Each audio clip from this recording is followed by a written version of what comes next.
वासुदेवाय।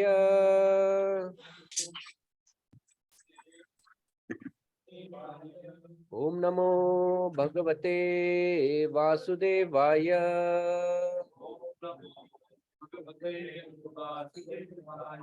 ओम नमो भगवते वासुदेवाय। ओम नमो भगवते वासुदेवाय। नारायणं नमस्कृत्यं नमस्कृत्यं नरोत्तमं नरं चैव नरोत्तमं सरस्वतीं व्यासं देवीं ततो सरस्वतीं जयमुदीरये। कृष्णाय वासुदेवाय कृष्णाय वासुदेवाय देवकीनन्दनाय च नन्दगोपकुमाराय कुमाराय नमः। गोविन्द। ओम अज्ञानतिमिरान्धस्य ज्ञानाञ्जनाशलाकया चक्षुरुन्मिलितां येन तस्मै श्रीगुरवे नमः। श्रीचैतन्यमनोभीष्टं स्थापितं येन भूतले स्वयं रूप कदा मह्यं ददाति स्वपदान्तिकं। वन्देऽहं श्रीगुरो श्रीयुतापदकमलं श्रीगुरुन् वैष्णवांश्च श्रीरूपं साग्रजातं सहगना रघुनाथान्वितं तं सजीवं साद्वैतं सावधूतं परिजना सहितं कृष्ण चैतन्यदेवं श्रीराधा कृष्ण पादान् सहगना ललिता श्रीविशाखान्वितांश्च नमां विष्णुपादाय कृष्णप्रेष्ठाय भूतले श्रीमते भक्तिवेदांत स्वामी निति नामिने। नमस्ते सारस्वते देवे गौरवाणी प्रचारिणे न्यवादी पाश्चात्य देशतारिणे। नमो महावदन्याय कृष्ण प्रेम प्रदायते कृष्णाय कृष्ण चैतन्य नामिने गौर त्विषे नमः। हे कृष्णा करुणा सिंधु दीनबंधु जगतपते गोपेशा गोपिका कांत राधा कांत नमोस्तुते। तप्त कांचन गौरांगी राधे वृंदावनेश्वरी वृषभानुसुते देवी प्रणमामि हरिप्रिये। वाञ्छाकल्पतरुभ्यश्च कृपा सिन्धुभैव च पतितानां पावनेभ्यो वैष्णवेभ्यो नमो नमः। जय श्री कृष्ण चैतन्य प्रभु नित्यानंद गदाधर श्रीवासादि गौर भक्त वृंद। हरे कृष्णा कृष्णा कृष्णा हरे हरे हरे राम राम राम हरे हरे। मुखं करोति वाचालं पंगुं लंघयते गिरिं यत्कृपा तमहं वन्दे श्रीगुरुं देवसारिणम्।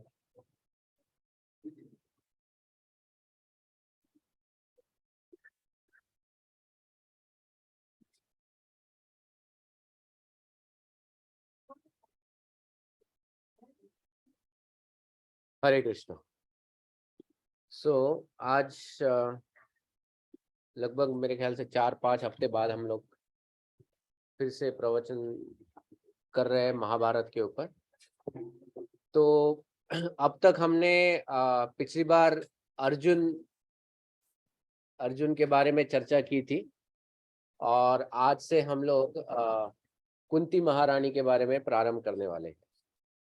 अब कुंती महारानी जो है ये एक बहुत विशेष पात्र है महाभारत में से।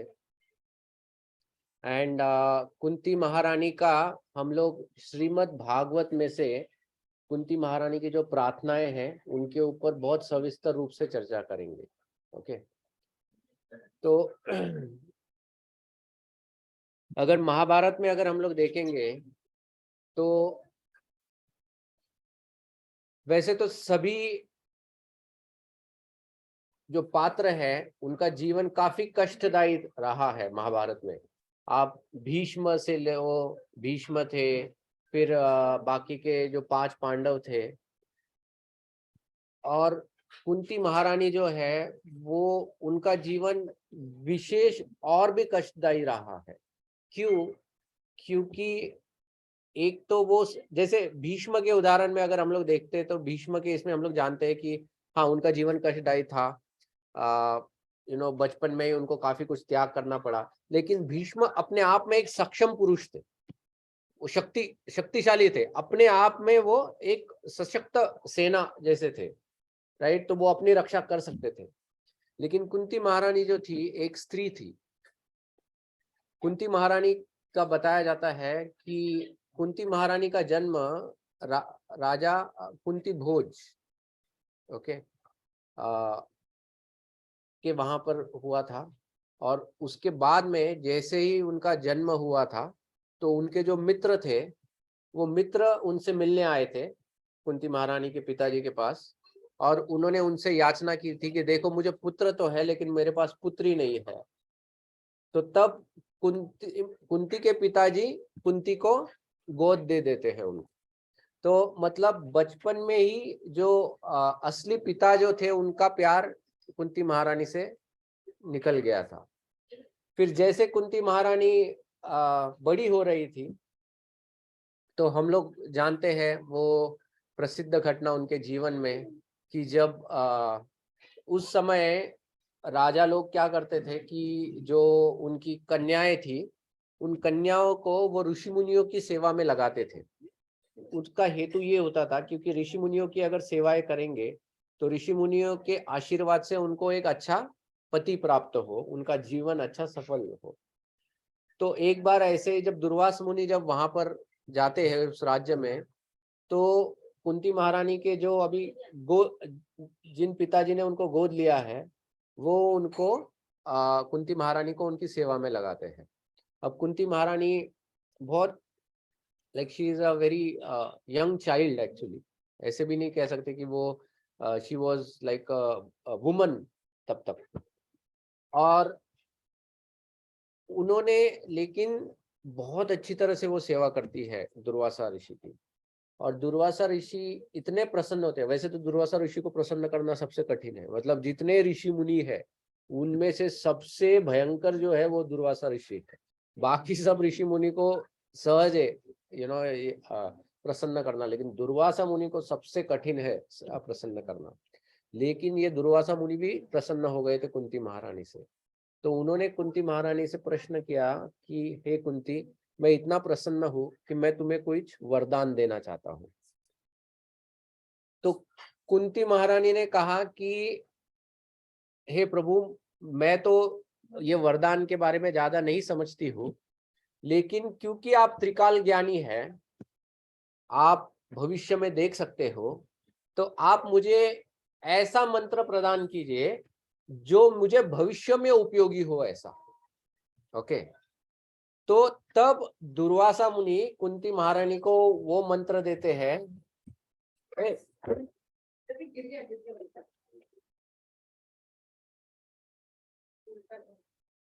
तब वो उनको एक ऐसा वरदान देते हैं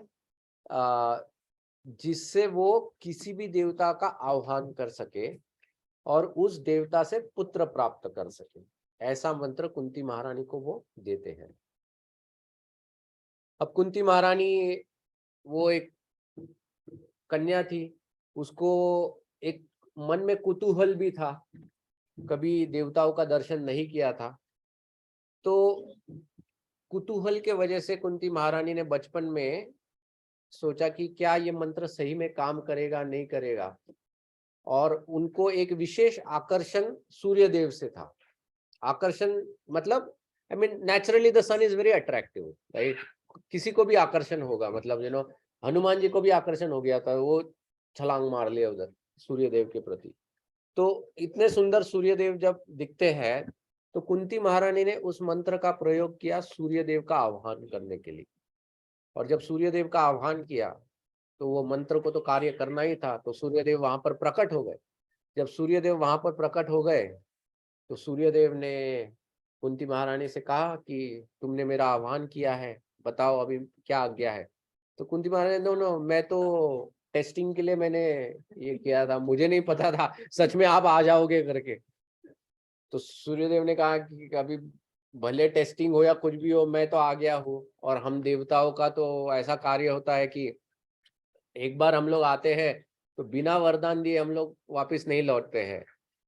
तो कुंती महारानी ने कहा कि नहीं, लेकिन इस मंत्र का जो वरदान है वो वरदान मेरे लिए योग्य नहीं है, क्योंकि मेरा विवाह नहीं हुआ है अभी तक, तो मैं कैसे पुत्र की प्राप्ति कर सकती हूँ। तो तब सूर्यदेव ने कहा कि ये कोई साधारण पुत्र नहीं होगा, ये एक देवता का पुत्र है, और ये पुत्र साधारण तरीके से भी जन्म नहीं लेगा, तो ये तुम्हारे कानों से जन्म लेगा।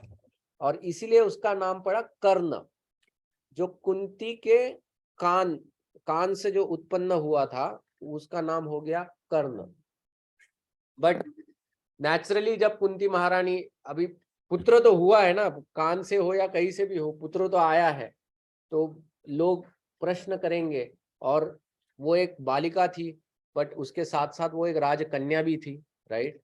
तो एक मन में डर था, और उस डर के वजह से उसने क्या किया, उसने कर्ण को त्याग दिया। लेकिन इस तरह से उसने उनका त्याग दिया था, ऐसा नहीं कि कहीं भी छोड़ दिया कूड़े में या किसी इसके बाहर।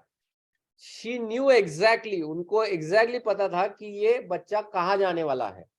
वो जानती थी कि ये बराबर उस सूत परिवार में चला जाएगा जहां पे उसकी परवरिश बहुत अच्छी तरह से होगी। और इसीलिए कुंती ने उसके कवच और कुंडल, वो जो कर्ण के साथ आए थे, उसके साथ साथ ऐसे कुछ चीजें वहां पर रखती है, जिससे उन लोगों को इस बात का पता चले कि ये कोई साधारण बच्चा है नहीं, ये इज अ वॉरियर चाइल्ड करके। तो उसने उन सब चीजों का ख्याल रखा था। लेकिन कहने का तात्पर्य ये है कि बचपन से ही उनके जीवन में ऐसे प्रसंग घटित हुए जो बहुत दर्दनाक है।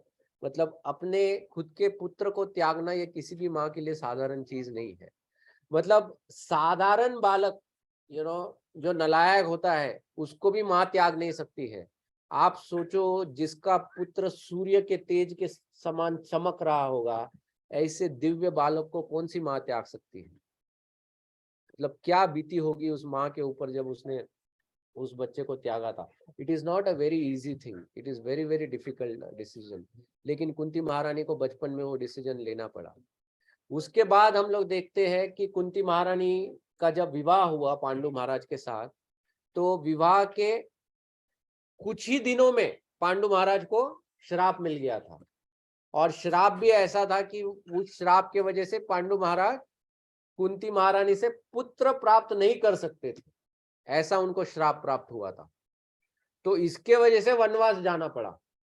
वन में जब गए तो 5 पुत्रों की प्राप्ति हुई, अलग अलग 5, मतलब 3 पुत्रों की प्राप्ति हुई और 2 माद्री के पुत्र थे। तो ऐसे 5 पुत्र, 5 पांडव आए थे। 5 पांडव जैसे ही आए, पति का मृत्यु हो गया। पति का मृत्यु हो गया तो कुंती महारानी 5 बालकों को लेकर हस्तिनापुर लौट आई। हस्तिनापुर में लौट आई तो जहां पर वरिष्ठों ने उसको संरक्षण देना चाहिए, एक स्त्री को, साधारण स्त्री थी नहीं, she was a queen actually. क्योंकि पांडु महाराज ने राज्य त्यागा नहीं था। जब वो वन में गए थे ना, धृतराष्ट्र को उन्होंने सिर्फ एक क्या कहते हैं, केयर टेकर राजा करके बनाया था। मतलब कुंती महारानी अभी भी रानी थी, अभी भी रानी थी वहां एक्चुअली। जब रानी लौट रही है वापस, लेकिन उसको पति का सहारा नहीं है, 5 नन्हे बालक है, और जब वो हस्तिनापुर पहुंचती है तो निरंतर रोजाना षड्यंत्र रचे जाते हैं कि किस तरह से इन 5 बालकों की हत्या की जाए और किस तरह से कुंती की हत्या की जाए। ऐसे कंटिन्यूस वहां पर क्या चल रहे थे, षड्यंत्र चल रहे थे। इस माहौल में वो जी रही थी। इसके बाद फिर लाक्षाग्रह का प्रसंग होता है। लाक्षाग्रह के प्रसंग में इनको जलाने का प्रयास किया जाता है। उस प्रयास से बचकर ये लोग वन में जाते हैं। ये महारानी जो महलों में रहने के योग्य है, आज वन वन भटक रही थी। और भटक भी ऐसी जगहों पे रहती थी जहां पर बड़े बड़े राक्षस रहते थे। जैसे हिडिंब राक्षस का प्रसंग आता है, वो he was a man eater this thing. तो ऐसे प्रसंगों में से कुंती महारानी गुजरी है। इसके बाद थोड़े सालों के लिए जब अपने पुत्रों का क्या कहते हैं, यश वो जब देखती है, उसके बाद तुरंत फिर से उनके पुत्रों के ऊपर एक प्रसंग आ गिरता है जिसमें उन पुत्रों का धन छीन लिया जाता है और उन पुत्रों को फिर से वन में भेज दिया जाता है। तो यही पूरा कुंती का जीवन है, तपस्या ही तपस्या है। इसलिए युधिष्ठिर महाराज महाभारत में सो जो अंतिम वनवास जो था, जिसमें 5 पांडव और द्रौपदी जाते हैं वनवास में, उस वनवास की जब समाप्ति होती है और तब भगवान श्री कृष्ण युधिष्ठिर महाराज से कहते हैं कि मैं एक अंतिम प्रयास करना चाहता हूं दूत बन के जाने का। और तब वो युधिष्ठिर महाराज से पूछते हैं कि क्या तुम किसी को कोई मैसेज देना चाहते हो। तो तब युधिष्ठिर महाराज ही टॉक्स, सामने आप है। हाँ।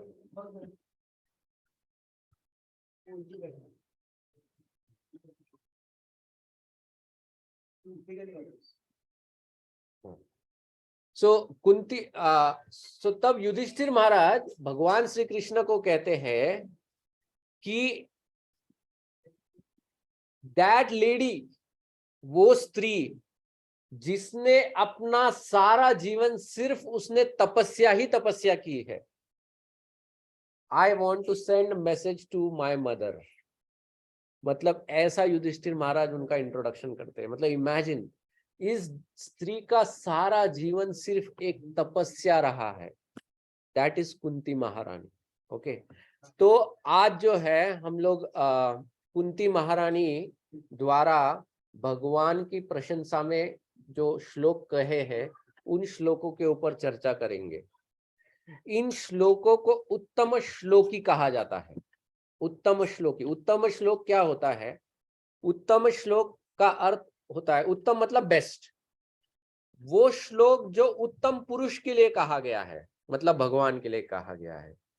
जो श्लोक का जो गुणगान है वो उत्तम है, और जो श्लोक का श्रवण और सुनने से एक उत्तम फल प्राप्त होता है, इसको उत्तम श्लोकी कहा जाता है।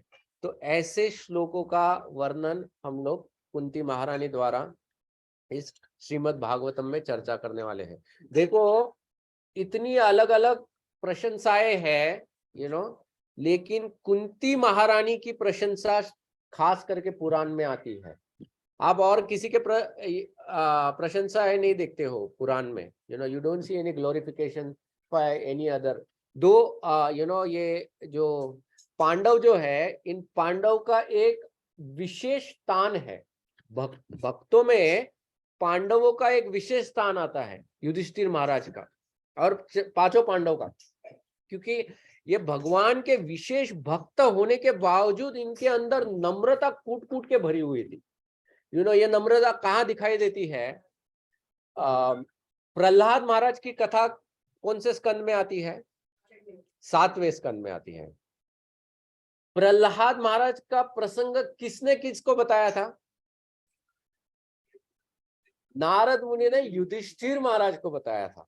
ओके, तो ये प्रसंग की उत्पत्ति कैसे होती है कि जब युधिष्ठिर महाराज राजसूय यज्ञ किए थे, उस राजसूय यज्ञ के वक्त युधिष्ठिर महाराज, नारद मुनि वहां पर पहुंचते हैं और नारद मुनि वहां पर गुणगान करते हैं पांडवों का कि तुम पांडव लोग इतने विशेष हो, इतने विशेष हो कि जो भगवान है, साक्षात पूर्ण पुरुषोत्तम भगवान है, जो सभी अवतारों के जो स्रोत है, वो भगवान आपकी सभा में विराजमान है।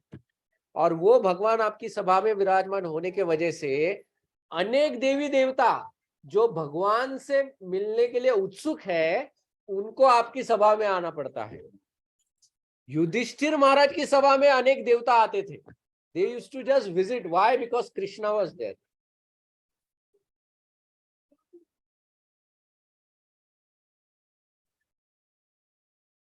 So युधिष्ठिर महाराज का इस प्रकार से नारद मुनि गुणगान कर रहे थे।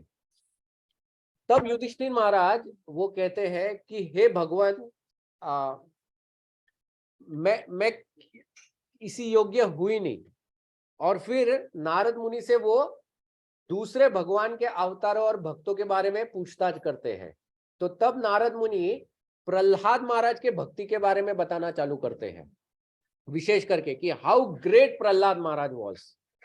और जब प्रहलाद महाराज के बारे में सिर्फ वो सुनते हैं तो युधिष्ठिर महाराज तुरंत पूछते हैं कि आप मुझे प्रहलाद महाराज के बारे में और बताइए, क्योंकि मैं बहुत उत्सुक हूं उनके बारे में सुनने के लिए। ओके, तो यहां पर युधिष्ठिर महाराज की खास नम्रता दिखाई देती है, क्योंकि देखो प्रहलाद महाराज जो थे उनको रक्षा करने के लिए कौन आए थे, और नरसिंह भगवान भगवान श्री कृष्ण के कंपैरिजन में कौन है, अंश है भगवान का। रामादि मूर्तिषु कला नियमेन तिष्ठन्, है ना, नाना अवतारम अकरोत् भुवनेषु किंतु कृष्णा स्वयं संभवत परम पुमान्य, है ना। तो युधिष्ठिर महाराज नारद मुनि को एक तरह से कह सकते थे, अरे क्या आप प्रहलाद की बात कर रहे हो, यू नो, जिनकी भक्ति वो कर रहे थे वो तो अंश है, और देखो साक्षात पूर्ण complete whole is sitting over here, you know, भगवान श्री कृष्ण। दूसरी क्या, जब भगवान नरसिम्हा आए थे तब प्रहलाद महाराज ने क्या किया, भगवान नरसिम्हा को प्रणाम किया, दंडवत किया, है ना। तो प्रहलाद ने नरसिम्हा भगवान को दंडवत किया। जब युधिष्ठिर महाराज के सामने भगवान श्री कृष्ण आते थे क्या होता था, कृष्ण दंडवत करते थे युधिष्ठिर महाराज को, बिकॉज एल्डर ब्रदर है। तो युधिष्ठिर महाराज के देख रहे हो, यू नो, भैया तुम किसके सामने, क्या मतलब, यू नो, किसकी बात करते हो, मैं कहा वो कहा, you know, that kind of attitude. See, इसीलिए इनके बारे में जब हम लोग पढ़ते हैं, ऐसे प्रसंग सुनते हैं ना, so this are the small small things जो हम लोगों को सीखना चाहिए। जब किसी के पास कुछ नहीं होता है ना, तो नम्रता स्वाभाविक है ना, कुछ है ही नहीं तो किस बात का घमंड करे तो करे, है ना, नम्रता स्वाभाविक होती है। लेकिन जब हम कुछ करते हैं भक्ति में, यू नो, भक्ति शास्त्री किया, या फिर बड़ा डोनेशन दिया, या मैराथन में यू नो बड़ा पुरस्कार प्राप्त हो गया, या काउंसलर बन गए, ये सब चीजें जब होती है हमारे साथ, तब प्रश्न आता है कि are we really humble after this also. या ये सब होने के बाद फिर हम लोग सोचते हैं कि यू नो मंदिर में ऐसा कॉलर टाइट करके चलो कौन दंडवत डाल रहा है कौन नहीं डाल रहा है, यू नो, ऐसा चेक करें हम लोग, हाँ ठीक है। फिर प्रेसिडेंट को जाके कंप्लेन करने का, प्रभु मेरे को लगता है मंदिर में devotees are not very humble, you know, आज मैं जब आया तो ये प्रभु जी ऐसा ही गए ऐसे ही गए, यू नो। तो नम्रता जो होती है ना, ये युधिष्ठिर महाराज और ऐसे जो भक्त है भगवान के, इनसे सीखने लायक होती है। और इसी नम्रता को देखकर भगवान जो है वो प्रसन्न होते हैं भक्तों के ऊपर। This is very very important, you know. ये एक ऐसा गुण है जो भक्तों ने अपने जीवन में कूट कूट के भरना है इसको।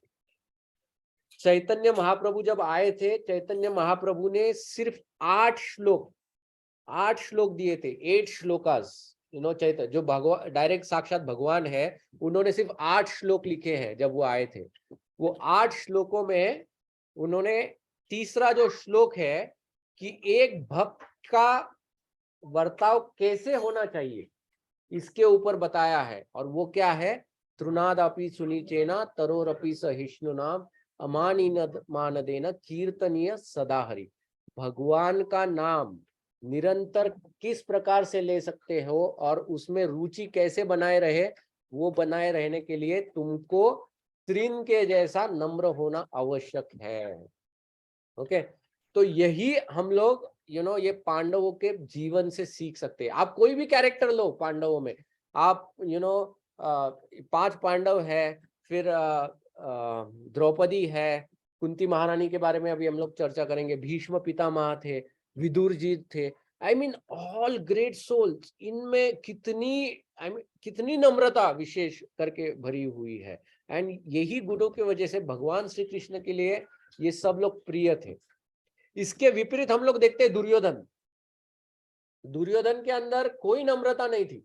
इसीलिए जब भगवान मैं राधेश्याम प्रभु का एक प्रवचन सुन रहा था, तो उस प्रवचन में राधेश्याम प्रभु बता रहे थे कि कभी कभी भक्तों के मन में ये एक बार कभी कभी ऐसे वो प्रश्न आता है, या भक्त कभी कभी भगवान से कहते हैं कि हे भगवान, एक बार दर्शन दे दो भगवान, आप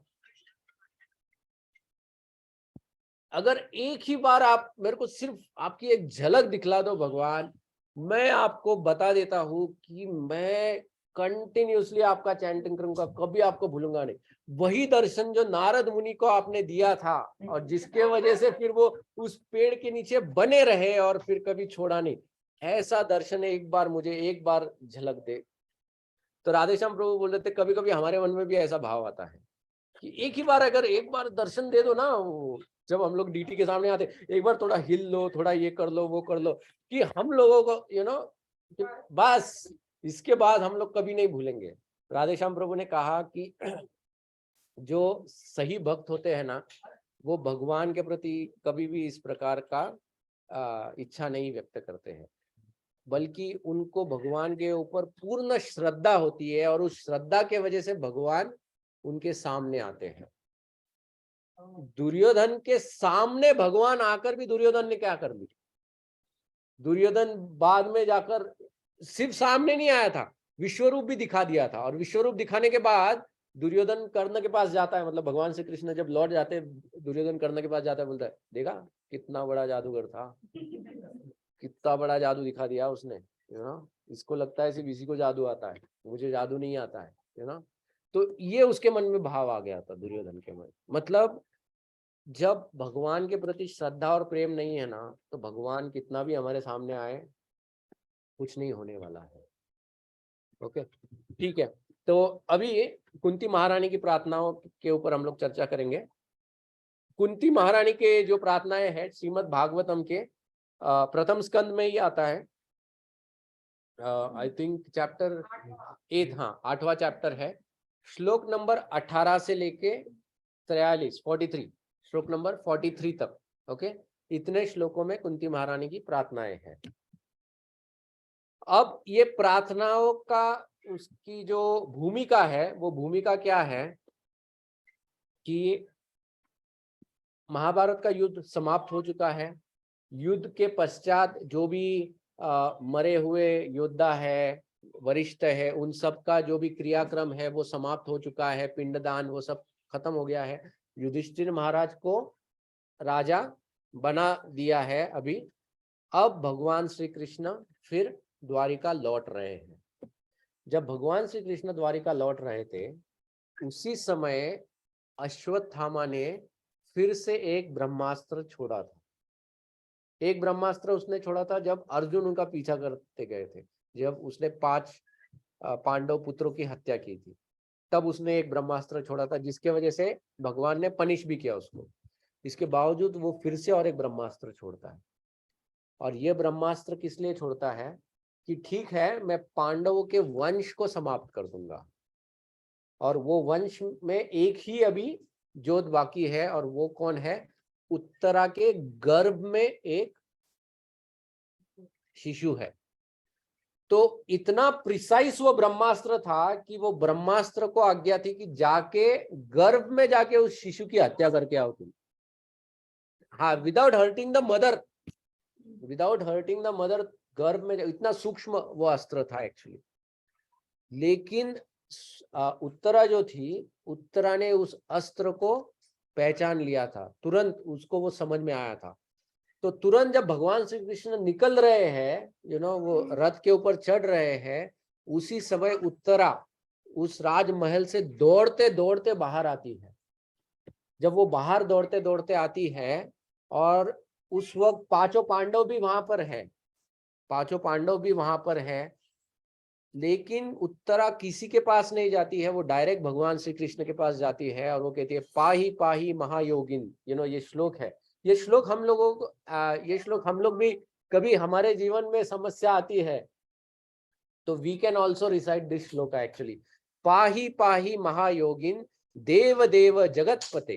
ओके, नान्यम त्वद अभयम पाशे। ओके, नान्यम त्वद अभयम पाशे। कि नान्यम, आपके अलावा और कोई नहीं है। किस चीज के लिए नहीं है? अभयम, मतलब पाही पाही महायोगिन, कि मेरी रक्षा करो, मेरी रक्षा करो। देव देव जगतपते, आप सिर्फ देव नहीं हो, देवों के देव हो, देवों के देव, जगतपते, भगवान श्री कृष्ण को। तो मानो भगवान श्री कृष्ण कहे हाँ ठीक है, लेकिन मेरे पास क्यों आ रही हो? ये भी तो है ना 5। महाभारत का युद्ध मैंने थोड़ी लड़ा है, इन्होंने लड़ा है। भीम ने जीता है, अर्जुन ने जीता है, ये लोग जीते हैं एक्चुअली उसमें, दे आर द हीरोज। तो उनके पास जाओ। तो वो कहते नहीं, नान्यम नान्यम त्वद, आपके अलावा और कोई नहीं है। अभयम पाश्ये, ओके। यत्र मृत्यु परस्परम, ओके। तो वो कहती है कि आप ही इस समस्या से मेरा निवारण कर सकते हो। और उस समय तुरंत भगवान श्री कृष्ण ने, जैसे ही उनका भक्त उनके पास उनकी शरणागति स्वीकार लेता है, तो भगवान तुरंत उसकी रक्षा करने के लिए, तो भगवान उस वक्त उत्तरा के गर्भ में प्रवेश करते हैं। भगवान बाहर भी खड़े हैं और भगवान ने अपना विस्तार करके उत्तरा के गर्भ में भी प्रवेश कर लिया। और परीक्षित महाराज ये बात में बताते हैं, परीक्षित महाराज कहते हैं कि मैंने मेरे बचपन में देखा है, जब मैं मेरे माँ के गर्भ में था, तब मैंने देखा कि एक भयंकर ऐसा अस्त्र, आग का गोला मेरी तरफ आ रहा था। लेकिन अचानक मैंने एक ऐसा व्यक्ति देखा जो बहुत ऐसा ब्लैकिश था, और वो बहुत क्रोध में था, और उस क्रोध में अपना अस्त्र घुमा रहा था और उस आग के गोले को नष्ट कर रहा था। तो वो जो व्यक्ति है वो कौन है? क्योंकि परीक्षित महाराज ने भगवान श्री कृष्ण को देखा ही नहीं, he never saw Lord Shri Krishna in his life. After coming out of the वूम। और इसीलिए परीक्षित महाराज को जो भगवान के दर्शन माँ के गर्भ में हुए थे, तो परीक्षित महाराज जब बाहर आए तो वो हर किसी के पास देखते थे, तो वो परीक्षा करते थे कि क्या ये वही व्यक्ति है जो मेरे गर्भ में रक्षा की थी? नहीं, इसलिए उनका नाम परीक्षित पड़ा। हर एक को वो ही यूज्ड टू परीक्षा एग्जामिन करते थे, इसलिए उनका नाम था परीक्षित। ओके। तो परीक्षित महाराज जो है, उन्होंने भगवान का डायरेक्टली एक प्रकार से ही गॉट द शेल्टर, और उत्तरा का भी रक्षण किया था भगवान ने। जब इस प्रसंग को माता कुंती ने वहां पर देखा, तो फिर उस प्रसंग के बाद माता कुंती अब प्रार्थनाएं कर रही है भगवान को। वैसे तो माता कुंती हमेशा से भगवान के प्रति ऑव एंड रेवरेंस था, लेकिन अब एक डायरेक्ट कुंती माता को एक अपॉर्चुनिटी प्राप्त हुई है भगवान का गुणगान करने के लिए। तो इसीलिए भगवान का गुणगान कुंती महारानी करती है। तो उनके जो श्लोक है, उनका कुछ ऐसे कैटेगरीज है। अभी आप लोगों के पास वैसे तो है नहीं notes, but I can tell. तो श्लोक नंबर 18 से 20, ऐसे ये जो पहले 3 श्लोक है, इसमें भगवान को कैसे समझ सकते हैं, या भगवान को समझने का तरीका, या भगवान को क्यों नहीं समझ सकते हैं, उसके कारण, ये कुंती महारानी समझाती है इन 3 श्लोकों में। ओके। तो इसमें से जो पहला श्लोक है उसके ऊपर हम लोग चर्चा करेंगे। श्री कुंती उवाच, ओके। नमस्ते पुरुषम त्वाद्यम, आप लोग यू कैन रिपीट। नमस्ते पुरुषम त्वाद्यम ईश्वरं प्रकृते पराम आलक्ष्यं सर्वभूतानां अंतर्बहिरवस्थितम्। हाँ, तो सर्वप्रथम कुंती महारानी कह रही है नमस्ते पुरुषम त्वाद्याम। ओके। तो नमस्कार कर रही है कुंती महारानी। अब देखो, हम लोग नॉर्मली ये एटिकेट कहीं भी नहीं देखते ना, कि आंटी नेफ्यू को नमस्कार कर रही है, कभी कभी माता पिता बच्चे बेटे को नमस्कार कर रहे हैं। We don't see that, normal etiquette नहीं है वो, राइट। लेकिन भगवान श्री कृष्ण के केस में ये सब हम लोग देखते हैं। भगवान श्री कृष्ण का जन्म जब जेल में हुआ, तो तब देवकी और वसुदेव भगवान को दंडवत कर देते हैं, है ना। भगवान का जब जेल में जन्म हुआ था तो भगवान एकदम भगवत रूप में आए थे वहां पर, वो साधारण बालक के रूप में नहीं आए थे, right. He came out smiling there, you know. हम लोगों का जन्म होता है तो सर्वप्रथम क्या होता है, रोते हैं। वो एडवर्टाइजमेंट ही है वो मटेरियल। मतलब इतने द्वेषी होते हैं लोग इस दुनिया के, मतलब डॉक्टर या जो भी है, अगर बच्चा रोया नहीं तो उसको चिमटी लिया जाता है, उसको मारते, जब तक रोएगा नहीं तब तक उसको चिमटी लिया जाता है कि बेटा तू इस दुखालय में आके हंस कैसे सकता है। तो रोना है ही तुझे यहाँ पर, you start by crying. And अगर रो रहा है मतलब नॉर्मल है, अ चाइल्ड इज नॉर्मल, मतलब बराबर जगह पे आया है बच्चा एकदम, तो ये इस जगत का नियम है। हमारी शुरुआत ही रोने से होती है। That is how we begin our life in this material world. रोने से ही शुरुआत होनी है हमारी, और पूरा जीवन भी यही चलने वाला है। बस उस बीच में हम लोग थोड़ा बहुत मुस्कुरा लेते हैं यहाँ वहाँ, बट अदरवाइज यही है एक्चुअली। तो भगवान श्री कृष्ण का ऐसा नहीं है। और जब भगवान श्री कृष्ण उस पूरे पीतांबर, कौस्तुभ मणि, हेलमेट, ये सब पहन के, हेलमेट मतलब वो गाड़ी वाला हेलमेट नहीं, एक्चुअली इंग्लिश में ना मुकुट को हेलमेट बोलते हैं, सो क्राउन ऐसे। तो जब वो सब पहन के आए थे भगवान, तो तुरंत देवकी वसुदेव ने दंडवत डाल के उधर उनको अलग अलग सुंदर प्रेयर्स वगैरह बोलना प्रारंभ किया। ये दृश्य हम लोग कहीं देखते नहीं है नॉर्मली। भगवान जब वामन देव के रूप में आए थे तब कर्दम मुनि और देवहूति माता यह दंडवत डाल के फिर वहां पर सॉरी, हाँ कश्यप मुनि एंड अदिति, हाँ अदिति ना, अदिति, हाँ करेक्ट, अदिति एंड कपिल देव के वक्त है कर्दम मुनि देव होती, बट ये लोग नमस्कार करते हैं।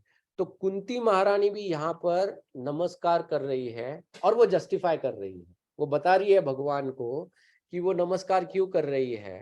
भगवान श्री कृष्ण पूछ सकते हैं, अरे बुआ आप तो मेरी आंट हो, आप कैसे मेरे को नमस्कार कर सकते हो, लोग क्या सोचेंगे यहाँ पर।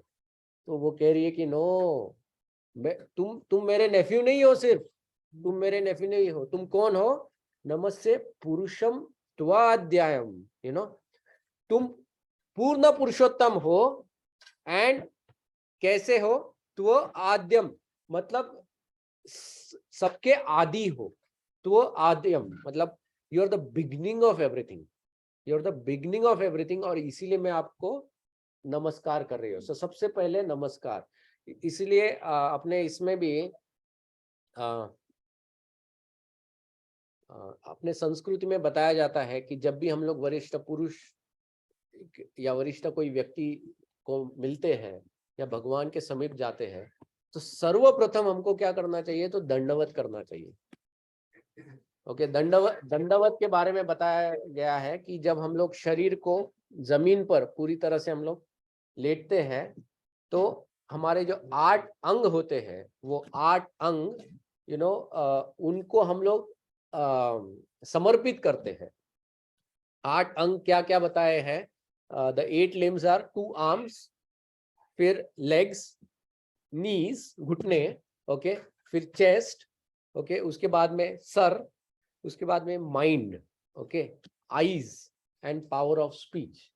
मतलब ये नहीं कि नमस्कार कर लिया और मन ही मन में कुछ और सोच रहे हैं, नहीं, तुम्हारी आंखों में उस व्यक्ति का दर्शन होना चाहिए, तुम्हारे मन में उस व्यक्ति का चिंतन होना चाहिए, और तुम्हारे मुख से उस व्यक्ति के लिए प्रार्थनाएं आनी चाहिए। इसीलिए जब हम लोग मंदिर में दंडवत करते तो वी से द प्रेयर्स ना, हे कृष्णा करुणा सिंधु दीनबंधु जगत्पते गोपेशा गोपिका कांत राधा कांत नमोस्तुते। इस प्रकार के अलग अलग प्रार्थनाएं हम लोग करते हैं। ओके, तो ये दंडवत की विधि है, एंड इसलिए दंडवत इतना महत्वपूर्ण है। जब हम लोग भक्तों को दंडवत करते हैं, ओके, जब हम लोग भक्तों को दंडवत करते हैं तो इसको भी ठीक से समझना चाहिए। अब मान लो, जब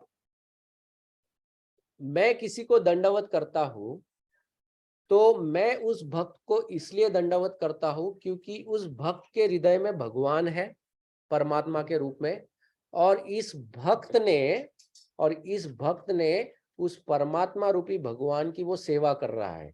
तो मतलब जिस जगह में भगवान होते हैं वो जगह मंदिर होता है। तो मतलब अगर भगवान उसके हृदय में है तो उसका पूरा शरीर मंदिर है। तो इसीलिए मेरे लिए दोनों पूजनीय है। लेकिन जब कोई मुझे दंडवत करता है तो मैंने उसको कैसे लेना चाहिए? मैंने उसको ऐसे लेना चाहिए कि ये व्यक्ति मेरे अंदर बैठे हुए भगवान को ये कर रहा है, ये नहीं कि ये मुझे दंडवत डाले जा रहा है। वो डोंकीज का पता है ना आपको, गधों का। एक बार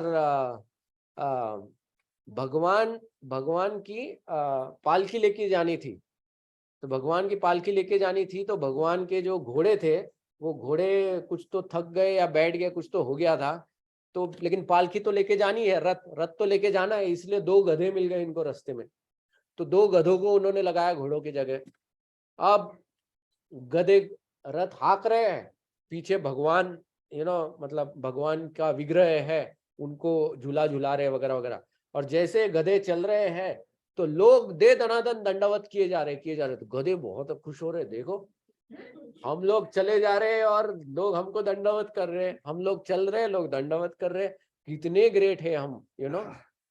और फिर जब भगवान को जिस जगह लेके जाना है उधर होने के बाद गधों को छोड़ दिया जाता है, बोलते जाओ रथ को लेके वापस। अब खाली रथ जब जा रहा है तो गधे देख रहे कोई दंडवत ही नहीं कर रहा है हमको, राइट। तो हमको गधा नहीं बनना है, right. We should not think like that donkey. कभी कभी ऐसे होता है। हम लोग देखो, नॉर्मल पैंट शर्ट पे जब हम लोग जाते हैं तब कोई दंडवत करता है क्या हमको प्रणाम? कोई नहीं करता है। On the road also I have seen, but करते हैं कभी कभी जब तिलक देख लेते हैं। ओके, जब तिलक देख लेते हैं या खास करके जब हम लोग ये वस्त्र पहनते हैं तब वो करते हैं दंडवत। तो इसका अर्थ क्या है?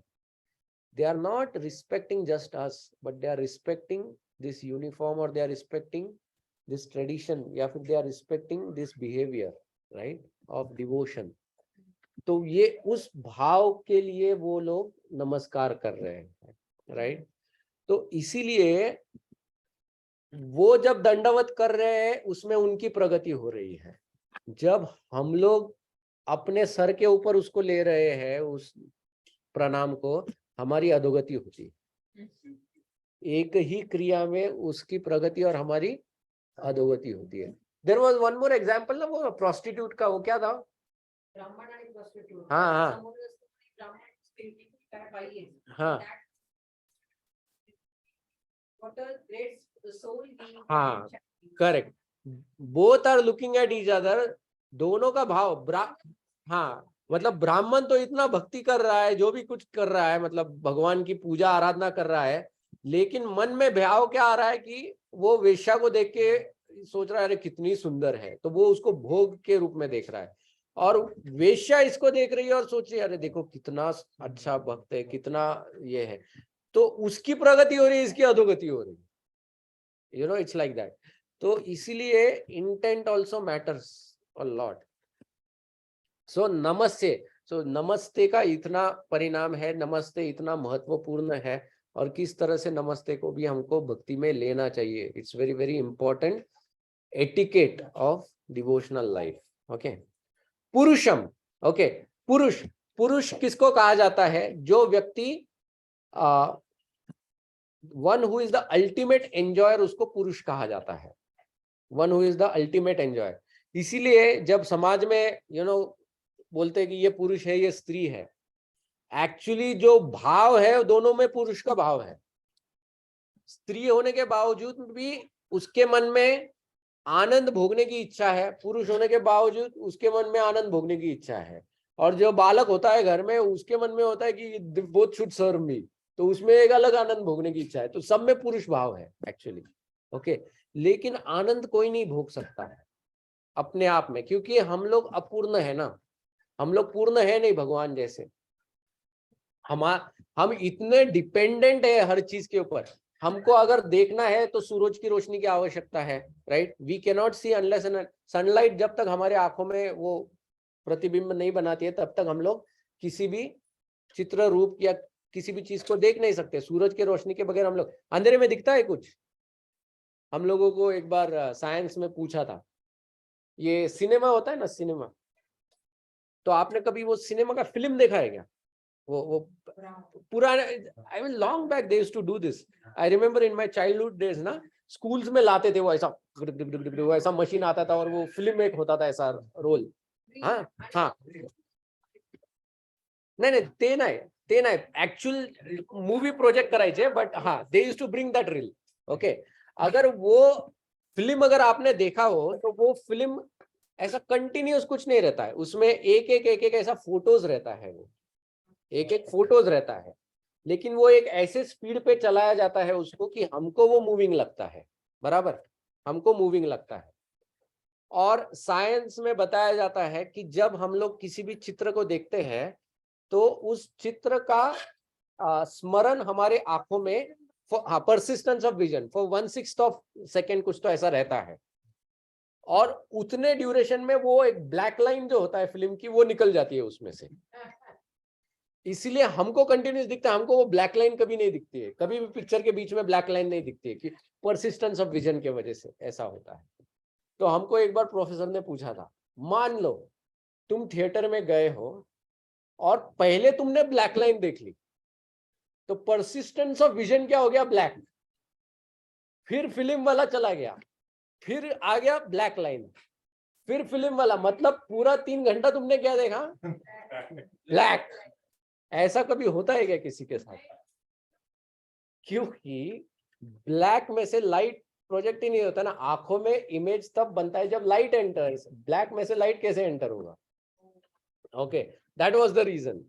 तो हमारी आंखें जो है they are dependent on external objects, right. हम जो है, हमको अपना शरीर के निवारण के लिए हम लोग अन्न धान्य कितने तो भी चीजों के ऊपर अवलंबन रहते हैं, तो हम लोग जो है वो स्वतंत्र नहीं है, हम लोग पूर्ण नहीं है, इसीलिए हम लोग एंजॉय कर ही नहीं सकते। कितनी भी प्रयास कर लो आप, कितनी भी कोशिश कर लो, you will always be frustrated because you are dependent ना किसी के ऊपर। अगर तुम स्वतंत्र होते, चलो आई डोंट केयर, तुम तुमको मुझे एंजॉयमेंट देना है नहीं देना है, मैं अपने आप में I can enjoy myself, but ऐसा होता नहीं है, we are dependent on others. वो एंजॉय नहीं, if they don't give enjoyment, हम लोग प्लीज प्लीज ये ऐसा ऐसा टाइप, बट भगवान के साथ ऐसा नहीं है, राइट। भगवान तो निर्मित भी बिना प्रकृति के कर देते हैं, बिना लक्ष्मी के उन्होंने ब्रह्मा जी की उत्पत्ति कर दी थी, सो इसलिए भगवान पूर्ण पुरुष है। तो पुरुष के 3 डेफिनेशंस बताए गए हैं। सबसे पहले पुरुष मतलब वो व्यक्ति जो एंजॉयर है, पूर्ण एंजॉयर। भगवत गीता में कौन सा श्लोक आता है एंजॉय, भगवान कौन से श्लोक में बताते हैं? नंबर मत बताओ, श्लोक बताओ। भोक्ताराम यज्ञ तपसम सर्वलोक महेश्वरम, राइट, कि पूरे सर्वलोकों में भोक्ता कौन हूं? मैं हूं, राइट। मैं मतलब भगवान श्री कृष्ण है, right. So he is so भगवान श्री कृष्ण ओरिजिनल भोक्ता है, he is the original enjoyer actually. फिर दूसरा जो है वो सोर्स, मतलब हर चीज के जो कारण है वो पुरुष मतलब वो होता है जो हर चीज का कारण होता है, तो ये इसके लिए कौन सा श्लोक आता है? सर्व कारण कारणम, हाँ, ईश्वर परम कृष्ण सच्चिदानंद विग्रह अनादिरादिर गोविंद सर्व कारण कारण। ये ब्रह्मा जी ने ब्रह्म संहिता में कहा है। वो कहते हैं कि वैसे तो अनेक ईश्वर है, लेकिन इन सभी ईश्वरों में जो परम ईश्वर है वो कौन है? भगवान श्री कृष्ण, और वो सभी कारणों के कारण है, उनका कोई आदि नहीं है, लेकिन वो सब चीजों के आदि है और वो सभी कारणों के कारण है। जैसे राधेश्याम प्रभु हमको बताते थे, कि जैसे वो मसोबा है, फिर खंडोबा है, लेकिन सब बा का बा कौन है? विठोबा है ना। सो बापानुबाप, लाइक ही टेल्स, सभी सबके जो स्रोत है वो है भगवान श्री कृष्ण। पिछली बार अभी हम लोग बीच में गए थे, तब मैं वो क्रिएशन के बारे में मैं बताया था एक्चुअली, 3 महाविष्णु। फिर एक्चुअली ना ये बहुत इंटरेस्टिंग होता है। अगले टाइम है ना, मुझे याद दिलाना, मैं ये टीवी पे प्रोजेक्ट करूंगा। Okay, I will show you that कि हम कहाँ पे है और भगवान कौन है। वो थोड़ा डिफरेंस पता चलता है ना, तो थोड़ा नम्रता आता है हमारे अंदर की हमारी लाइकी क्या है, like you know, that helps us to understand. अगले time I will definitely show. मैं actually I have to sync my laptop with TV, तो फिर वो सब देख सकते हैं। वैसे मैं ये करूंगा, ठीक है। ओके, हाँ, भगवत गीता में कौन सा श्लोक है, भगवान सबके स्रोत है? हाँ हाँ, दैट इज देयर, अहम बीज प्रजापिता, राइट, कि परतरम नत्या। ओके, ठीक है।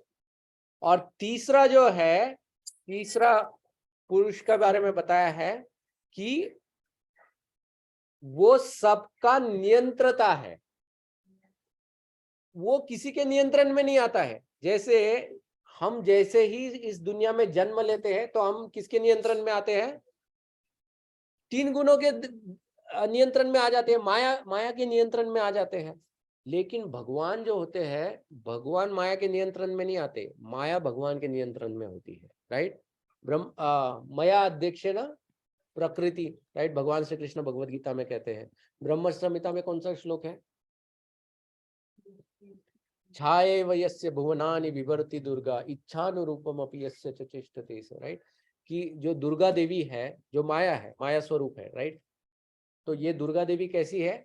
छाया है।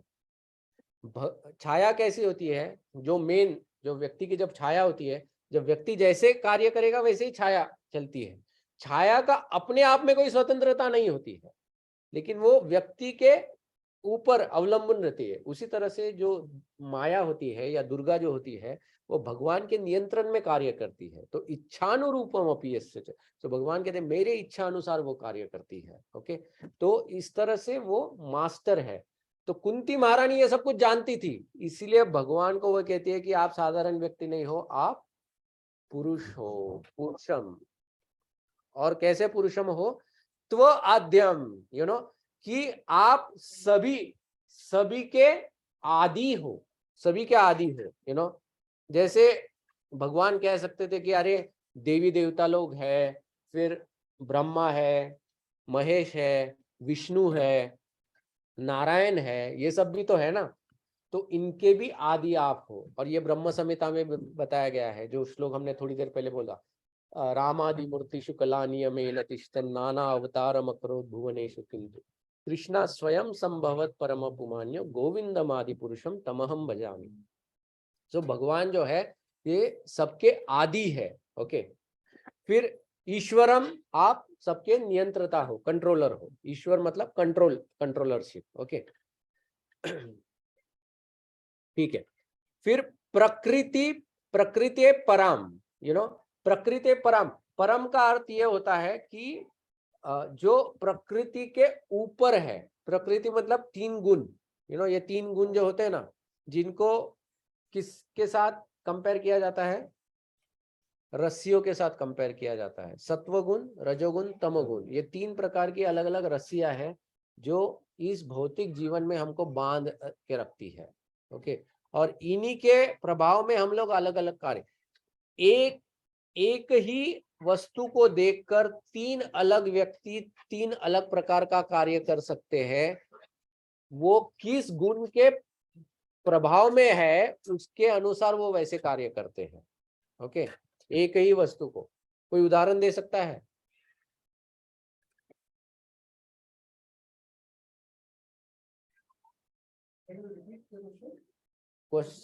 एक ही वस्तु को देखकर 3 अलग व्यक्ति 3 अलग प्रकार से कार्य कर सकते हैं, डिपेंडिंग ऑन उनके ऊपर कैसे गुणों का प्रभाव होता है।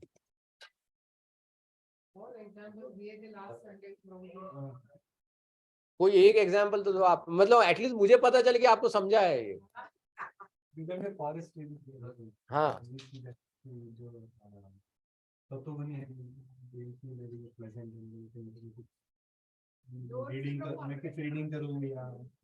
हाँ, जो रजोगुणी है, we will think that how do I enjoy in this place? Something or the other, कैसे मैं यहाँ पे मजा लूँ? जो तमोगुणी है वही देखिए सोचे कि मैं कैसे कितनी अच्छी नींद आएगी। नींद आएगी, करेक्ट। सो उस गुण के अलग अलग लक्षण होते हैं। देखो कभी कभी हमको प्रश्न, श्याम लीला प्रभु आप मेरे को फोन कर रहे हैं, तो कभी कभी प्रश्न आता है हम लोगों को कि यू नो जो नॉनवेज हम लोग तो नॉनवेज नहीं खाते हैं, लेकिन हम देखते हैं कि बाहरी दुनिया में बहुत उत्साह से उस नॉनवेज को खाते हैं। तो कभी कभी हमारे मन में प्रश्न आता है कि कैसे हम खा लेते हैं। कभी कभी हम लोगों को उसके सिर्फ स्मेल से ही वॉमिटिंग जैसा ये आता है। खाना तो दूर की बात है, सिर्फ स्मेल से ही वॉमिटिंग जैसा फीलिंग आता है। But those people they enjoy, relish करके खाते हैं। तो हमको समझ में नहीं आता ये ऐसा क्यों हो रहा है, और वो व्यक्ति को भी समझ में नहीं आता कि ये क्यों कैसे नहीं खा पाता है। तो हाँ ऐसे ही होता है। मतलब 2 दिन पहले मैं जिम गया था, तो मेरा वो कोच मेरे को पूछ रहा था आप नॉनवेज बिल्कुल नहीं खाते? मैं बोला नहीं खाता हूँ। बोले हम लोगों को तो आए दिन बिना नॉनवेज का तो हमको तो चलता ही नहीं है, मतलब ऐसा दिल नहीं रहा। हाँ, तो ऐसा उनके साथ होता है। तो ये क्यों होता है कि उस व्यक्ति के ऊपर कौन सा गुण हावी होता है। अब जिस व्यक्ति के ऊपर तमोगुण हावी होता है, तो नेचुरली उसको dead things they like to eat. तमोगुण में है ना, तो वो गुण का वो स्वभाव है कि उन चीजों में उनको एक आकर्षण निर्माण होता है, तो वो वही चीजें उनको बहुत टेस्टी लगती है। लेकिन जब कोई व्यक्ति उस गुण के ऊपर है, मतलब उसका he is above that guna, then वह निकृष्ट चीजें उसको पसंद नहीं आएगी, he will not like it. तो ये गुण का प्रभाव होता है। वरना अगर ये गुण का प्रभाव नहीं होता ना, तो ये जो सुअर होता है, ये ऐसा क्यों है कि सुअर विष्ठा खाता है, और वो भी चाव से खाता है, जिसका स्मेल बदबू भी हम लोग सहन नहीं कर सकते हैं, उसी चीज को वो चाव से कैसे खा सकता है। और उस सुअर के सामने अगर हम लोग पंच पकवान देंगे तो वो उसको मुंह भी नहीं, हाथ भी नहीं लगाएगा। तो ऐसा क्यों है? Because their bodies are made under that mode. Okay, तो ऐसे। लेकिन भगवान जो होते हैं, भगवान के ऊपर इन गुणों का कभी प्रभाव नहीं होता है। भगवान के ऊपर 3 गुणों का प्रभाव नहीं होता है। अभी कुंती महारानी यहाँ पर ये कह रही है, अगला जो श्लोक आएगा ना, उसमें वो कहती है कि बट एक माया का आवरण है आपके ऊपर। ओके,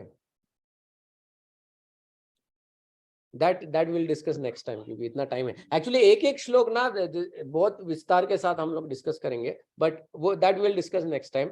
ओके, प्रकृति परम। ओके, सो प्रकृति परम समझ में आया कि प्रकृति से परे हो आप। मतलब हमारे ऊपर प्रकृति का असर होता है, हमारे ऊपर प्रकृति का असर होता है, लेकिन भगवान के ऊपर प्रकृति का असर नहीं होता, क्योंकि भगवान प्रकृति के नियंत्रता है। ओके, और फिर आगे वो कहती है अंत में, आलक्ष्यम सर्वभूतानाम, आलक्ष्यम सर्वभूतानाम अंतर बहिर्वस्थितम। अंतर बहिर, अरे आप अंदर भी हो, क्योंकि कुंती महारानी ने देखा अरे ये तो गर्भ में प्रवेश किए, लेकिन ये बाहर भी खड़े हैं। आप गर्भ में भी गए और आप बाहर भी खड़े हो। अंतर बहिर्वस्थितम, भगवान हमारे हृदय में भी है और बाहर भी है, अंतर बहिर्वस्थितम। लेकिन आलक्ष्यम सर्वभूतानाम, लेकिन फिर भी लोग आपको देख नहीं पाते हैं, फिर भी आप लोगों की दृष्टि से ओझल हो एक्चुअली। ऐसा क्यों? तो ये कुंती महारानी भगवान के बारे में यहाँ पर वो कह रही है। You are invisible to those who try to know you or see you through material senses, जो अपने बलबूते पे, जो अपने इंद्रियों से आपको समझने की या देखने की कोशिश करते हैं, आप उनको दिखाई नहीं देते हो। एंड प्रभुपाद तात्पर्य में लिखते हैं, Lord reserves the right to not be exposed to those who are not surrendered souls. Those who are not surrendered soul, Lord reserves the right to not be exposed to them. जैसे कभी कभी कुछ लोग है ना ऐसे challenging mood में बोलते हैं, अगर भगवान, एक बार एक्चुअली एक व्यक्ति ने ऐसे पूरे लोग समुदाय के सामने ऐसा चैलेंज किया था, अगर सच में इस दुनिया में अगर भगवान है ना, तो अगले 5 मिनट में वो मेरे सामने आए। या फिर मेरे ऊपर प्रकोप कर दे, मेरे ऊपर कुछ अस्त्र डाल दे, शस्त्र डाल दे, कुछ कर दे, सच में अगर भगवान है।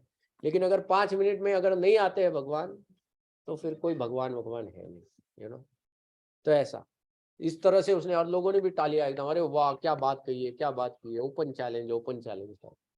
अब मान लो अगर जेल में कोई कैदी है और वो जेल का कैदी जेल में घोषणा करता है, अगर पंतप्रधान सही में है तो अगले 5 मिनट में वो मेरे सामने आए यहाँ पर, तो आपको क्या लगता है पंतप्रधान आ जाएगा उधर से दौड़ते दौड़ते? जेल का कैदी कुछ बोल रहा है उधर, किसी कोने में पापी व्यक्ति बैठा है उधर, तो हम लोग कौन है इस भौतिक दुनिया में? कैदी बन के तो आए हैं, इस माया के बंधन में बंधे हुए कैदी है। इधर से हम लोग बड़े बड़े आह्वान किए जा रहे हैं भगवान को।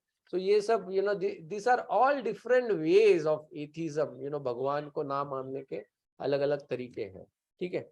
तो कुंती महारानी ये 3 श्लोकों में बताएगी कि लोग भगवान को क्यों नहीं समझ पाते हैं, ठीक है। तो ये पहला श्लोक था आज। हम लोग यहीं पर विराम देंगे and will continue next time, okay, with the other shloka. किसी को जो भी हमने चर्चा की उसके ऊपर कोई प्रश्न है? हाँ, उनकी सारे पुत्रों को ही क्यों जन्म देती, पुत्री वगैरह को? अरे पति का इच्छा था ना, पुत्र चाहिए। पर 5 में पहले वाला करण आया, that was not her wish, वो तो सूर्यदेव दे के गए उनको। आपको बाय द वे कर्ण का बैकग्राउंड पता है ना, सूर्य ने क्यों कर्ण को लाया? कर्ण वो दुर्दम राक्षस था जो कर्ण के वक्त हमने ये किया था, और ये दुर्दम राक्षस ने सूर्यदेव की शरण ली थी। जब भगवान नर नारायण उसको मारने गए थे तब सूर्यदेव ने कहा था कि अभी इसने क्योंकि मेरी रक्षा ये शरण ली है तो अभी के लिए छोड़ दो, लेकिन जब सही समय आएगा ना, जब आप अर्जुन और भगवान श्री कृष्ण के रूप में जब आओगे तब इसी को मैं वापिस दे दूंगा। तो उसी दुर्दम राक्षस को कर्ण के रूप में सूर्यदेव ने भेज दिया था कुंती के। 100 अपराध किए थे कुछ। हाँ, उसको वो 1000 कवच कुंडल का वो ये था उसको। तो वो एक अंतिम कवच कुंडल जो बच गया था वो पहन के आता है, वो कर्ण कवच कुंडल पहन के आता है। हाँ, so that was, so I mean ये जो भी होता है, there is a reason behind all of that, okay, there is a reason behind all of that.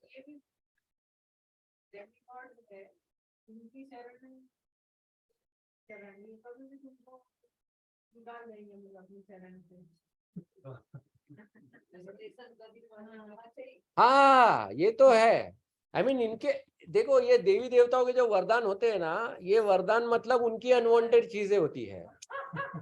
हाँ, ऐसा ही है। आई टेल यू, देखो मतलब अभी मेरे घर में मेरा कुछ मोबाइल खराब हो गया है, कुछ काम में नहीं आ रहा है, तो मैं वो काम वाली बाई आती है, मैं बोलती हूँ आपके बच्चे को खेलने के लिए चाहिए, ये ले लो मेरा मोबाइल, तो ये ले लो मेरा मोबाइल, ऐसा। तो उसको क्या लगता है वो बच्चे को, अरे देखो कितना दानशूर है, ये है, लेकिन मैं दे रहा हूँ क्योंकि मेरे कुछ काम का नहीं है, नहीं ये आप इसमें देखो रामायण में सुग्रीव और वाली, ओके, सुग्रीव और वाली जो थे, सुग्रीव जो था ये इंद्र पुत्र था, सूर्य पुत्र था, और वाली जो था वो इंद्र का पुत्र था, राइट। इंद्र का पुत्र वाली था और सुग्रीव जो था ये सूर्य पुत्र था।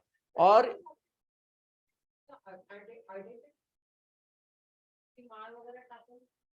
हाँ, बट ये इन दो के पुत्र थे, एंड ये 2 पुत्र तब प्राप्त हुए थे सुग्रीव और वाली के माता को, जब उन्होंने बहुत भयंकर तपस्या की थी, और उस तपस्या में ये देवता प्रसन्न हुए थे, इंद्र और सूर्य, और ये पुत्र उनको प्राप्त हुआ था।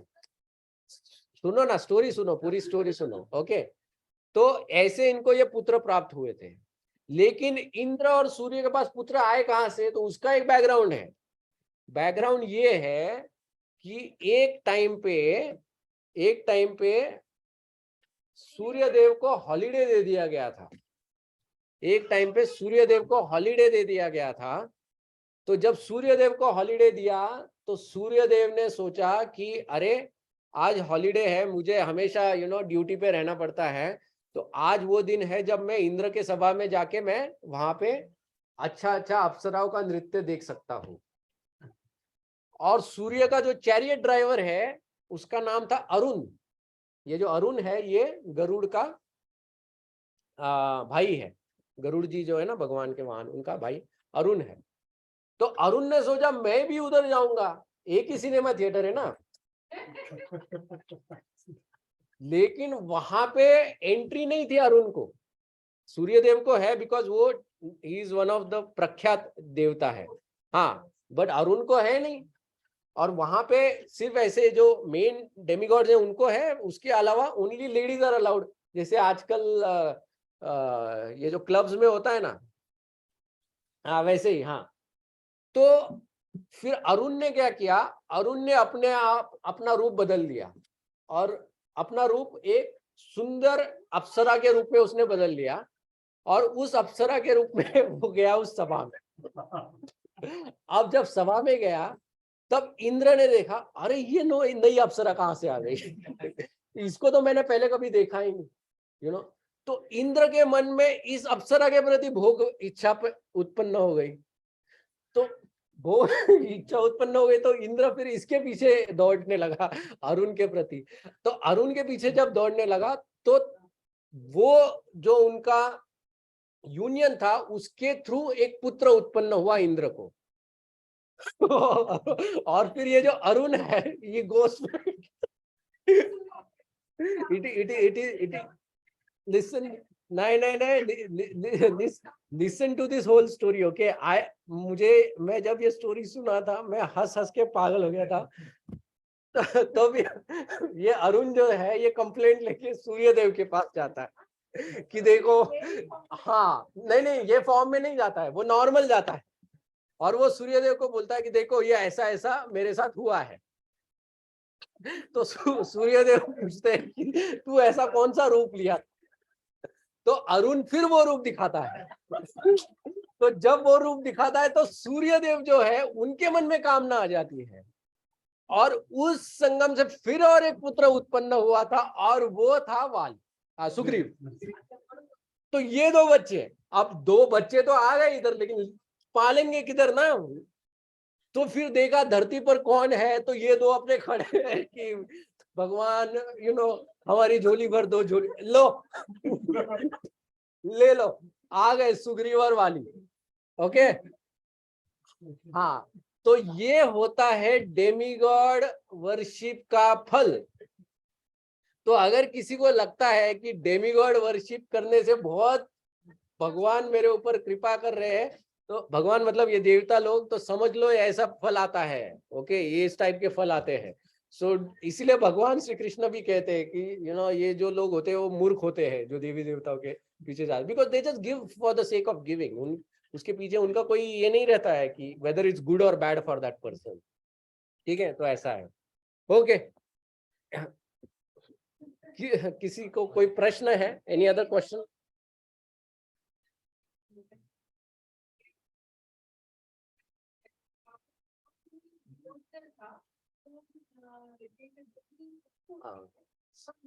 वरदान देती है कि दिमाग मुझे क्या चाहिए देने को तैयार होने से बहुत प्रसन्न हूँ।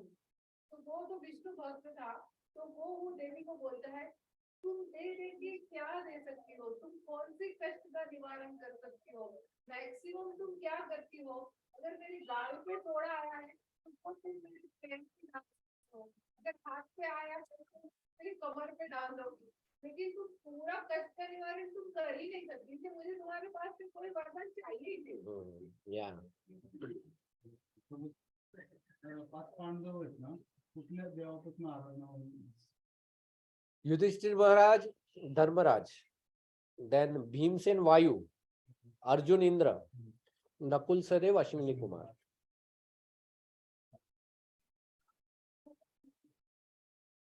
अश्विनी कुमार डॉक्टर्स, नहीं धन्वंतरी अलग, अश्विनी कुमार अलग। कौन? अश्विनी कुमार, हाँ, अश्विनी कुमार धन्वंतरी के पुत्र। नहीं, अश्विनी कुमार धन्वंतरी के बच्चे हैं।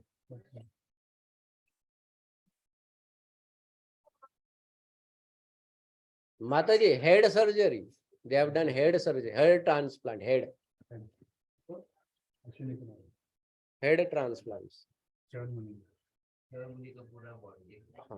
Online devotees, any question? आप में से किसी को कोई प्रश्न है?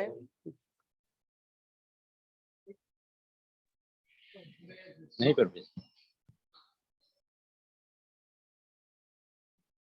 ओके, तो हम लोग फिर यहीं पर विराम देंगे।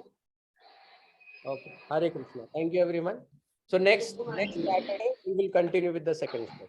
Okay, Hare Krishna. Hare Krishna, thank you. Hare Krishna.